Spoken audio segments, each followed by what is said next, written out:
أعوذ بالله من الشيطان الرجيم كلا إن كتاب الفجار لفي سجين وما أدراك ما سجين۔ بسم اللہ الرحمن الرحیم۔ خواتین و حضرات، یہ موضوع انتہائی اہم اور قدر و منزلت کا حامل ہے، کیونکہ مسلمان کی زندگی کا دار و مدار اسی پر ہے اور وہ خود کو اسی کے مطابق ڈھالتا ہے۔ بس اسے ایک مسلمان کی عام زندگی میں اصل اصول کی حیثیت حاصل ہے۔ ہر مسلمان اللہ تعالیٰ کے بارے میں یقین کامل رکھتا ہے کہ وہ موجود ہے اور وہی آسمانوں اور زمین کا بنانے والا، پوشیدہ اور ظاہر کو جاننے والا اور ہر چیز کا رب اور مالک ہے۔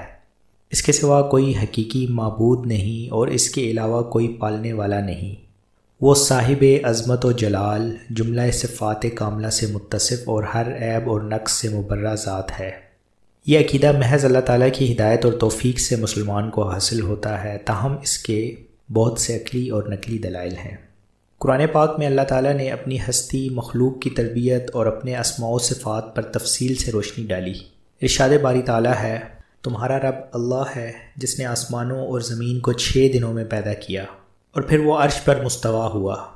دن کو رات سے ڈھانپتا ہے اور وہ تیزی سے اس کے پیچھے ہے۔ اس نے سورج، چاند اور تارے بنائے جبکہ وہ اس کے حکم کے تابع ہیں۔ اسی نے سب کچھ پیدا کیا اور اسی کا اختیار ہے کہ اللہ کی ذات بابرکت ہے اور وہی سب جہانوں کا پالنے والا ہے۔ اننی انا اللہ لا الہ الا انا فاعبدنی واقیم الصلاۃ لذکری۔ میں اللہ ہوں، میرے سوا کوئی معبود نہیں، میری عبادت کرو اور میرے ذکر کے لیے نماز قائم کرو۔ اپنی عظمت کے اظہار اور اپنے ناموں اور صفات کے تذکرہ میں فرمایا، وہ اللہ ہے اور اس کے سوا کوئی معبود نہیں، چھپی اور حاضر چیزوں کا جاننے والا، وہی بہت رحم کرنے والا مہربان ہے۔ وہ اللہ ہے جس کے سوا کوئی حقیقی معبود نہیں، بادشاہ ہے، پاک ہے، سلامتی والا ہے، امن دینے والا ہے، نگہبان ہے، سب پر غالب ہے، بگڑی بنانے والا اور بڑائی والا ہے۔ اللہ ان سے پاک ہے جو یہ شریک ٹھہراتے ہیں، وہی اللہ بنانے والا، پیدا کرنے والا، سب کی تصویر بنانے والا۔ اسی کے نام اچھے ہیں، آسمانوں اور زمین کی ہر چیز اس کی تسبیح کرتی ہے اور وہ سب پر غالب ہے اور بڑی حکمت والا ہے۔ اپنی تعریف میں وہ فرماتا ہے، الحمدللہ رب العالمین الرحمن الرحیم مالک یوم الدین۔ سب تعریف اللہ کے لیے ہے جو سب جہانوں کا پالنے والا ہے، بہت رحم کرنے والا، مہربان ہے۔ مسلمانوں سے مخاطب ہو کر فرمایا، ان ھذہ امتکم امۃ واحدہ وانا ربکم فاعبدون۔ یقیناً تم ایک امت ہو اور میں تمہارا رب ہوں، بس میری عبادت کرو۔ ایک اور جگہ یہ ارشاد فرمایا، وانا ربکم فاتقون، اور میں تمہارا پالنے والا ہوں، بس مجھ سے ہی ڈرو۔ اس کے سوا کوئی رب یا کوئی معبود آسمانوں یا زمین میں ہو، یہ باطل دعویٰ ہے۔ ارشاد باری تعالیٰ ہے، لو کان فیہما آلہۃ الا اللہ لفسدتا فسبحان اللہ رب العرش عما یصفون۔ اگر ان میں اللہ کے سوا اور معبود ہوتے تو یہ تباہ ہو جاتے، بس اللہ عرش کا رب اس سے پاک ہے جو یہ بیان کرتے ہیں۔ تقریباً 1,24,000 انبیاء علیہ السلام نے اللہ سبحانہ و تعالیٰ کی ہستی اور ساری کائنات کے لیے اس کی ربوبیت کی خبر دی ہے، یہ کہ وہی ان کا خالق ہے اور ان میں اسی کا تصرف ہے۔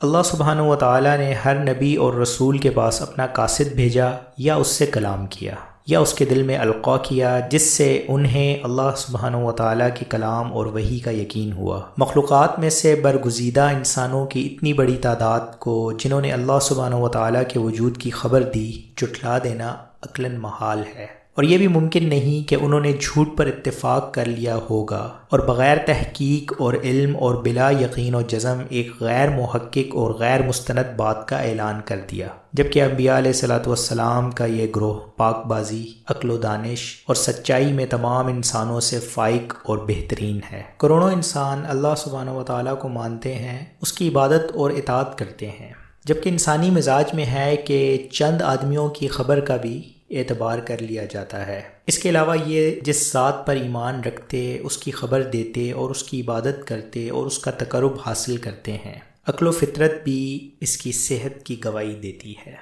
کائنات میں مختلف جہانوں کا وجود، ان میں اختلاف اور تنوع اور مخلوق کا کثیر تعداد میں ہونا خالق حقیقی کا پتہ دیتا ہے۔ اس لیے کہ اس کے سوا کسی نے بھی ان کی تخلیق اور ایجاد کا دعویٰ نہیں کیا۔ ان سب کا از خود ہونا بلکہ کسی بھی معمولی سی چیز کا موجد کے بغیر پایا جانا عقلاً محال اور غیر دانشمندانہ بات ہے۔ کیا پکانے والے کے بغیر کھانا تیار ہو جاتا ہے؟ اور اسی طرح فرش بچھانے والے کے بغیر زمین پر کوئی فرش نہیں بچھا سکتا۔ اتنے بڑے جہان، آسمان، افلاک، سورج، چاند اور ستارے جن کا حجم اور مقدار اور باہمی فاصلے مختلف ہیں، از خود ہو گئے۔ زمین اور زمینی مخلوق، انسان، جن، حیوان، ان کے رنگ، زبان کے اختلاف، ادراک و فہم کا تفاوت، خصوصی عادات اور علامات کو دیکھیں اور مختلف رنگ و منفیت کی حامل زمینی معدنیات اور بہنے والے چشمے، ندیاں، دریا، سمندر، زمین اور اس میں اگے ہوئے پودے، درخت جن کے پھلوں کا ذائقہ، رنگ اور مہک مختلف ہے، اور ہر چیز کی اپنی خصوصیت اور اپنا مزاج ہے۔ یہ سب اس بات کی گواہی دیتے ہیں کہ ایک ایسی ہستی ہے جو اپنے امر اور تدبر سے ان کو کنٹرول کر رہی ہے، اور اس وسیع و عریض کائنات کا یہ نظام اس کی مرضی اور منشا سے ہی بغیر کسی خلل کے چل رہا ہے۔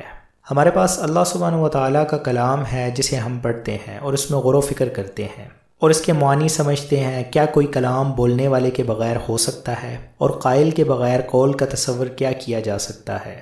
یہ عظیم کلام بھی اس کے وجود کی نشاندہی کرتا ہے۔ اس کا کلام ایسی ٹھوس شریعت پر مشتمل ہے جو آج تک انسانی دریافت میں ممتاز اور ایسے محکم قوانین پر مبنی ہے جس سے انسانیت کو بے شمار فوائد حاصل ہوتے ہیں۔ اس میں صحیح ترین علمی نظریات ہیں، لاتعداد غیبی امور سے پردہ اٹھایا گیا ہے، تاریخی حوادث کی نشاندہی ہوئی ہے، اور یہ شریعت اپنے انداز میں سچ ثابت ہوئی۔ اس کا کوئی حکم، کوئی قانون اپنی افادی حیثیت میں زمان و مکان کی طوالت کے باوجود ناکام نہیں ہوا، اور اس کا کوئی بھی علمی انکشاف آج تک غلط نہیں قرار دیا جا سکا، اور پوشیدہ غیبی امور جن کی نشاندہی اس شریعت میں ہوئی آج تک ان کے خلاف کچھ ثابت نہیں ہوا، اور کوئی بھی مورخ بیان کردہ تاریخی حقائق و واقعات کو جھٹلایا یا اس کا انکار نہیں کر سکا۔ یہ حکمت و صداقت پر مشتمل کلام کیا کسی انسان کا کلام ہو سکتا ہے؟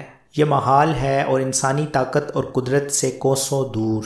یقیناً یہ انسان کے خالق کا ہی کلام ہے جو اس کے وجود، اقتدار اور علم و حکمت پر دلالت کرتا ہے۔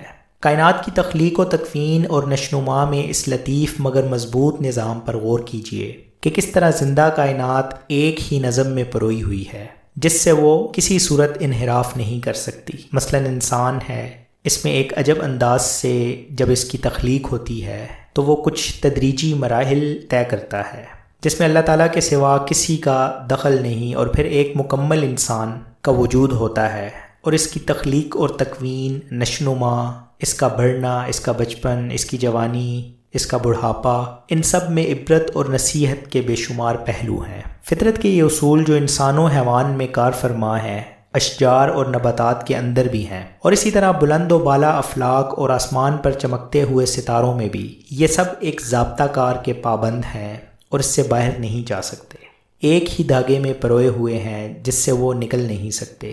اگر ایسا ہو جائے تو کائنات تباہ ہو جائے اور زندگی کا خاتمہ ہو جائے۔ ایک مسلمان اسی طرح کے منطقی، عقلی اور نقلی دلائل کی بنیاد پر اللہ سبحانہ و تعالیٰ پر ایمان لاتا ہے اور اس کی ربوبیت کو تسلیم کرتا ہے اور اسے سب لوگوں کا حقیقی معبود مانتا ہے، اور ایک مسلمان کی زندگی تمام معاملات میں اسی ایمان و یقین کی بنیاد پر استوار ہوتی اور ڈھلتی ہے۔ وآخر دعوانا ان الحمد للہ رب العالمین۔